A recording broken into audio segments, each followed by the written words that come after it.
जय गुरु। वंदे पुरुषोत्तमं वंदे पुरुषोत्तमं वंदे पुरुषोत्तमम। परम प्रेम में परम दयालु युगावतार भगवान श्री श्री ठाकुर अनुकूल चंद्र जी के चरणों में कोटि कोटि प्रणाम। शरणागति के विषय में चर्चा चल रही थी। इस पर श्री श्री ठाकुर जी ने कहा, चाहे कर्म द्वारा हो और ज्ञान द्वारा, उनकी शरण में जाना ही पड़ेगा, उनमें युक्त होना ही पड़ेगा। तत्संरक्षणी सक्रिय आवेग और प्रचेष्टा से, अन्यथा छुटकारा नहीं है। इसीलिए तो कहा गया है, योग, भक्ति योग, कर्म योग, ज्ञान योग इत्यादि। योग हुए बगैर काम नहीं होगा, और इस योग का सूत्र ही होता है अनुराग। इसलिए सब योगों में भक्ति अनुस्यूत है। भक्ति के साथ साथ ही है भजन सेवा, यही कर्म आ पड़ता है।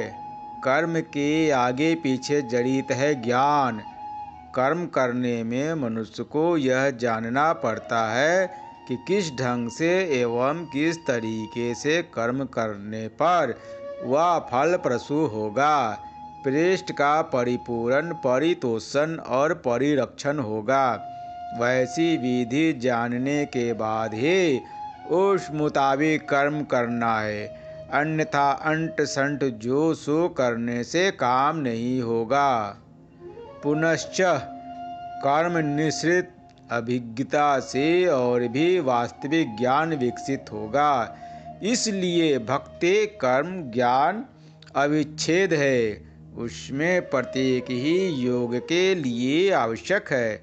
इष्ट या भगवान को खूब प्रेम करता हूँ और उनके लिए कुछ नहीं करता, या करना है नहीं समझता, वैसा ज्ञान मुझ में नहीं है। वहाँ पर उसका अर्थ है, मैं उनको प्रेम नहीं करता हूँ, उनके साथ युक्त नहीं हूँ।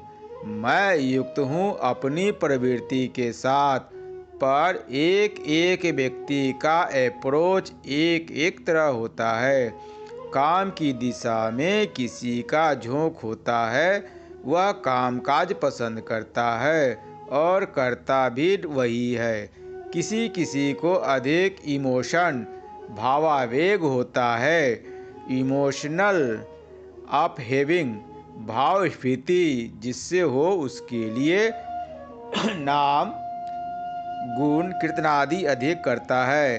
कोई ऐसे भी हैं जो बुद्धि प्रधान हैं, वह भाववाद संबंध में बोध को परिपक्व बनाने का प्रयास करता है।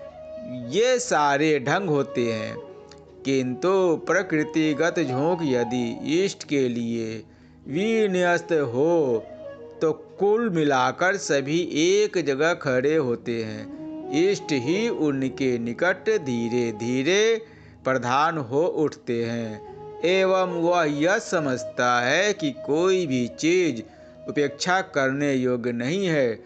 जो कर्म प्रधान है वह यह देखता है कि आवेग एवं बोध नहीं रहने पर कर्म नीरस और निष्फल हो उठता है, और आवेग प्रधान जो है वह देखता है कि इष्टार्थ पूर्णी कर्म और ज्ञान नहीं रहने पर उसके द्वारा इष्ट को कोई सुख सुविधा नहीं पहुंचाई जा सकती है। और ज्ञान तपस्वी जो होता है वह देखता है कि इष्ट के लिए आवेग और कर्म प्रचेष्टा नहीं रहने पर सारे ज्ञान व्यर्थ हो जाएंगे।